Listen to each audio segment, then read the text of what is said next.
Este 12 de junio se celebra el Día Mundial contra el Trabajo Infantil y en el marco de esta fecha se va a realizar en Lima el seminario virtual La dura tarea de educarse en América Latina, el desafío de la calidad y el impacto del trabajo infantil y adolescente. En esta oportunidad vamos a entrevistar al señor Morris Villager. Él es coordinador regional del área de evaluación y análisis de tendencias del Laboratorio Latinoamericano de Evaluación de la Calidad de la Educación de la UNESCO en Santiago de Chile, y estará a cargo de la ponencia La convivencia entre la educación y el trabajo infantil, impactos y desafíos. Muy buenos días, señor Morris Villager. Así es, muchas gracias, Giancarlo, y un gusto estar acá. Bien, en este importante tema nos gustaría tener sus apreciaciones, y como primera pregunta sería, ¿qué significa y qué implica una verdadera educación de calidad? Bueno, para la Oficina Regional de la UNESCO en América Latina y el Caribe para la Educación, una educación de calidad es una educación que se relaciona en una manera positiva con 5 dimensiones. Y estas 5 dimensiones son, en primer lugar, la eficacia de la educación. Esto quiere decir que la educación que ofrece el país tiene que hacer que los niños y las niñas que participan logran algunos logros de aprendizaje en las áreas que hay. En primer lugar, es importante que la educación sea equitativa, lo que quiere decir que los beneficios educativos se distribuyen por toda la población y no solamente por algunos sectores privilegiados. En tercer lugar, es muy importante que la educación es relevante. Esto quiere decir que lo que se enseña en las escuelas tiene una relación directa con las necesidades de desarrollo del país. En cuarto lugar, es importante que sea pertinente, lo que quiere decir que el sistema educativo responda a las necesidades también de los estudiantes, no solamente de la sociedad, y es también importante que sea eficiente, lo que quiere decir que el sistema educativo, en términos de su gestión, tome en cuenta algunos principios que hagan que se logre el máximo beneficio con los recursos financieros y humanos disponibles. Y esto es efectivamente como nosotros conceptualizamos el concepto de la calidad de la educación. Es una educación entonces que tiene que considerar todas estas 5 dimensiones y no, por lo tanto, solamente uno, que sería el logro de aprendizaje. Es decir, si no engloba todos estos conceptos, no se podría garantizar una educación de calidad, por así decirlo. Así es, en estricto rigor, podría ser que en un cierto sistema educativo los niños y las niñas tienen muy alto nivel de logro de aprendizaje, como medido, por ejemplo, por pruebas internacionales tales como el TERCE, que publicamos en su primera entrega el 4 de diciembre del año pasado, y ahora el 30 de julio vamos a publicar la segunda entrega o la publicación definitiva. Bueno, ahí vamos a ver qué tanto logran los sistemas de aprendizaje, los sistemas de educación en términos de aprendizaje en esta región, pero lo que estamos diciendo es que esto no es toda la historia con respecto a la educación. Sí, el sistema logró altos niveles, pero por ejemplo, los estudiantes no se sienten felices en sus escuelas o no se sienten bien tratados, entonces no habría calidad de educación. Además, por ejemplo, si hubiese un excelente logro de desempeño en una materia que no se relaciona en ninguna manera con la identidad del país, con su camino hacia el desarrollo, podría ser entonces que la eficacia sea más alta y también que, digamos, la eficiencia sea más alta, pero en este caso la relevancia no sería muy alta. Entonces, no hablaríamos de educación de la calidad en un sentido, digamos, holístico. En ese sentido, la siguiente pregunta sería, ¿es posible una buena convivencia entre el trabajo infantil y la educación, y por qué? Cuando hablamos de trabajo infantil, por supuesto, tenemos que también que distinguir entre trabajo muy duro y trabajo que sea menos duro. Tenemos que distinguir entre trabajo remunerado y no remunerado, pero puramente desde una mirada de la calidad de la educación, nuestros datos indican que trabajo infantil en casi cada forma tiene un impacto o una relación negativa con el logro de aprendizaje. Y esto podría ser porque efectivamente el tiempo que el niño dedica a trabajar no puede dedicar a hacer tareas. Entonces, desde nuestra investigación, el trabajo infantil en general, generalmente hablando, seguramente es una cosa que vemos no con buenos ojos, o sea, negativamente.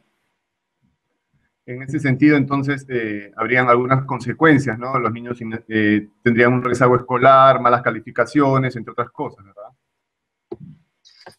Bueno, realmente el niño entraría en un círculo vicioso porque es plausible que el niño trabaja por las circunstancias socioeconómicas de su familia. La cosa que sabemos desde nuestras investigaciones es que si este mismo niño y después no es exitoso en la escuela y después de no ser exitoso en la escuela no puede continuar en la educación a niveles superiores, este mismo niño va entonces a replicar en alguna forma el estatus socioeconómico de la familia de la cual proviene. Entonces ahí entraríamos en un círculo vicioso donde tu estatus socioeconómico no solamente determina dónde estás, pero también dónde vas a estar en 20 o 30 años. Y esto es una cosa que es perjudicial para el estudiante, porque en este caso tendría muy pocas maneras de cambiar o avanzar o progresar. Pero esto es también perjudicial para el país en general, en este caso el Perú, pero también en otros países de la región, porque realmente para que la sociedad como tal avance, es necesario aprovechar todos los recursos humanos que hay, todas las cabezas, todos los corazones, para decirlo de alguna manera, pero lo que quiero decir es todo el talento que hay en el país. Porque solamente así el país como tal va a avanzar en digamos, una economía que siempre más globalizada. Entonces es importante que no se desperdicia todo el talento que hay también desde grupos socioeconómicos desaventajados y, o sea, permitir el trabajo infantil que después perjudique a esos niños en la educación no es una buena idea, además porque el valor agregado del trabajo infantil a la economía realmente en algunos sentidos es marginal y entonces es mucho mejor dejar al niño en la escuela y enfocar en que tenga una buena educación para que después pueda contribuir a la economía de una manera mucho más sustantiva. Eso teniendo en cuenta que muchas veces realizan trabajos peligrosos también, ¿verdad?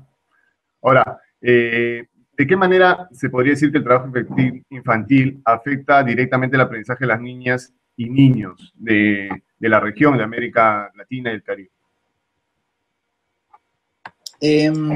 Ahora yo no tengo datos estadísticas sobre números de niños que están trabajando.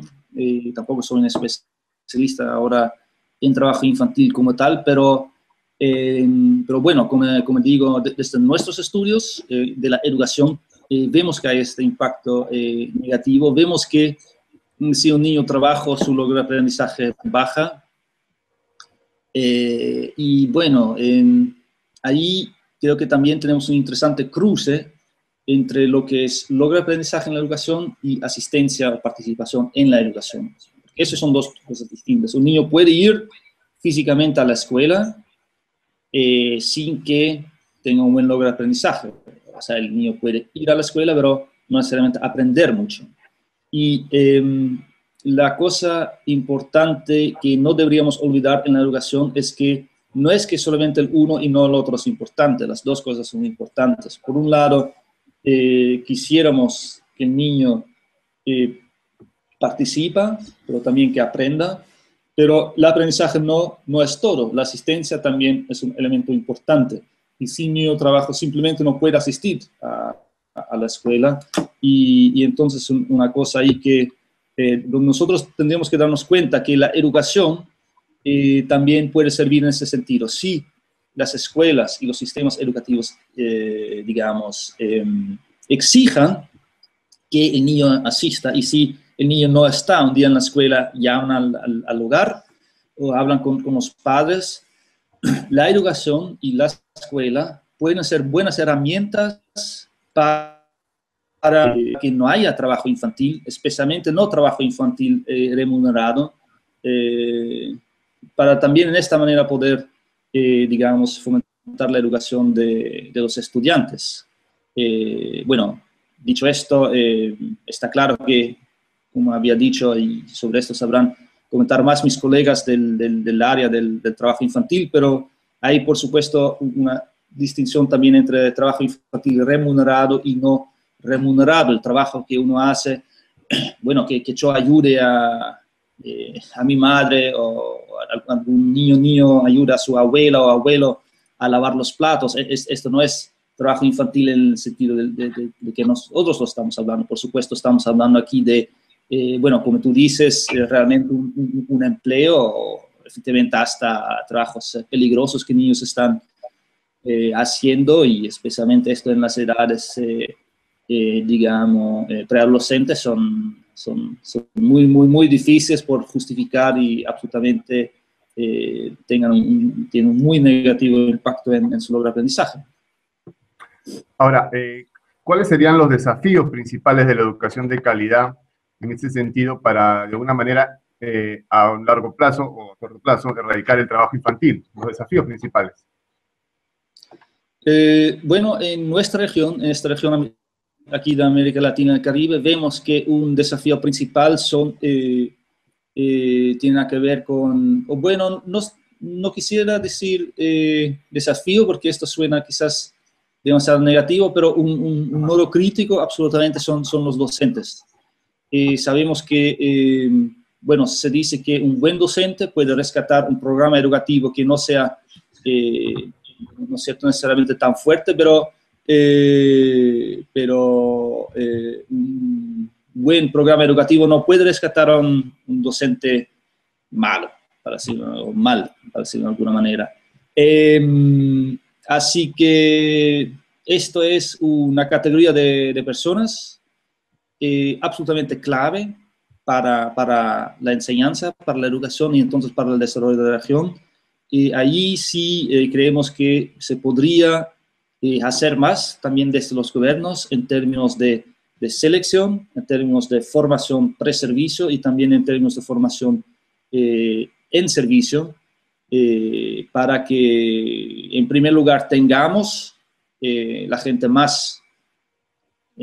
más talento para hacer este trabajo, y también los más formados. Ahí sí queda trabajo por hacer, y ahí seguramente también la remuneración de los docentes juega un rol clave, porque si un docente tiene un sueldo que no le permite enfocarse plenamente en esto su trabajo, ya tenemos un desafío. Y la segunda cosa es que docentes, como nosotros sabemos, en muchas situaciones se piensa que son responsables no solamente para la educación de sus estudiantes, sino también para su desarrollo humano, social, emocional. El docente efectivamente muchas veces trabaja también casi como un trabajador social, y puede ser una persona clave hasta en el barrio, relacionándose con los padres de los estudiantes para saber cuál es el telón de fondo de ciertos comportamientos o ciertos niveles de desempeño. Y entonces es una profesión potencialmente muy estresante, muy demandante. Entonces también justamente para esto, ¿por qué es tan clave y por qué es tan demandante? Es necesario tener la mejor gente, mejor formado y con una remuneración que les permita de plenamente enfocarse en el trabajo que están actualmente haciendo. Es decir, podríamos concluir que al tener docentes de calidad, se podría de alguna manera garantizar tener alumnos o niños con una educación de calidad. Digamos que es un factor muy importante. Evidentemente, hay también otros factores de gran importancia. Lo que es importante es que los niños estén en lugares libres de violencia. Si no es cierto, hay mucha inseguridad, hay violencia. Esto impacta también muy negativamente en el aprendizaje.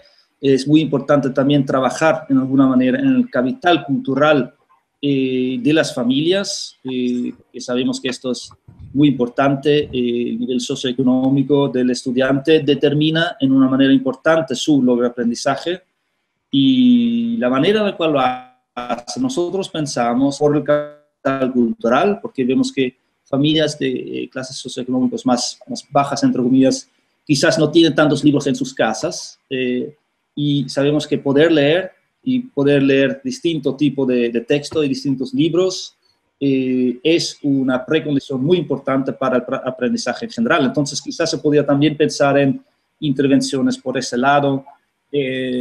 Bueno, hay todo el tema de TIC, hay varios factores que inciden en buen aprendizaje, pero sí, absolutamente de acuerdo contigo, Giancarlo, que el docente entre ellos es absolutamente clave, porque hasta en situaciones desafiantes, situaciones realmente difíciles, donde quizás hay hasta un barrio que no necesariamente reciba al docente con brazos abiertos, un buen docente puede ser como un héroe quien realmente hace el cambio para la educación en ese barrio y por lo tanto en el país. Entonces, sí, absolutamente considerarlos como actores clave y reconocerles en acorde. Finalmente, señor Villager, una reflexión final con respecto al trabajo infantil y a la educación, por favor. Disculpa, no entendí la pregunta. Una reflexión final para concluir con sí. el tema. ¿Alguna reflexión final tiene usted con respecto al trabajo infantil y a la educación de calidad en nuestra región? Sí, mira, yo sé que esto suena muy genérico, pero todo está relacionado con todo. Esto es una cosa que tenemos que darnos cuenta. Si el niño está en un difícil contexto socioeconómico, es más probable que trabaja. Si trabaja, es menos probable que tenga buena educación. Si no tiene buena educación, es muy probable que en el futuro ella o él también va a vivir en condiciones difíciles. Si ella o él va a vivir en condiciones difíciles, entonces sus niños también van a vivir en condiciones difíciles. O sea, como digo, muchas cosas están relacionadas y en algún punto tenemos que cortar este ciclo vicioso y tenemos que intervenir. Y desde la UNESCO realmente creemos que la educación, el derecho a la educación, puede ser una buena herramienta. Y esto no solamente desde la mirada del crecimiento económico, sino también desde la mirada de los derechos humanos, que no son, absolutamente no son negociables, y no hay más, en principio, más derechos humanos para alguien que venga desde un sector de estado socioeconómico más alto que si uno viene desde un sector de estado socioeconómico más bajo. Entonces, en la educación es donde podríamos hacer el cambio, y tenemos que reconocer que los agentes que dentro de la educación pueden hacer el cambio son los docentes, porque son los docentes que van a veces a estos barrios más difíciles a trabajar con niños que quizás van a querer trabajar o cuyos padres van a querer que trabajen, y estos docentes en el día a día tendrán que intentar quizás a convencer a los padres que los niños no trabajen o que no se vayan de la escuela. Un camino se enfoca en el presente, eso es del trabajo infantil. Otro camino se enfoca en el futuro, esto es la educación. Y yo creo que es importante escoger el futuro. y en esto los gobiernos y los profesores y también nosotros desde la UNESCO teníamos que trabajar. Entonces, bueno, realmente una muy buena iniciativa, está el seminario del OIT, un honor estar participando en ello. Bien, muchas gracias entonces, señor Maurice Villager, por esta entrevista y estaremos pues atentos a su exposición en el seminario virtual La dura tarea de educarse en América Latina, el desafío de la calidad y el impacto del trabajo infantil y adolescente. Muchas gracias y muy buenos días. Muchas gracias a ti, Giancarlo, y como he dicho, un honor estar participando y esperemos hacer esta ardua tarea todos en conjuntos, también desde los medios, desde donde sea necesario. Gracias. Muchas gracias, hasta la próxima oportunidad.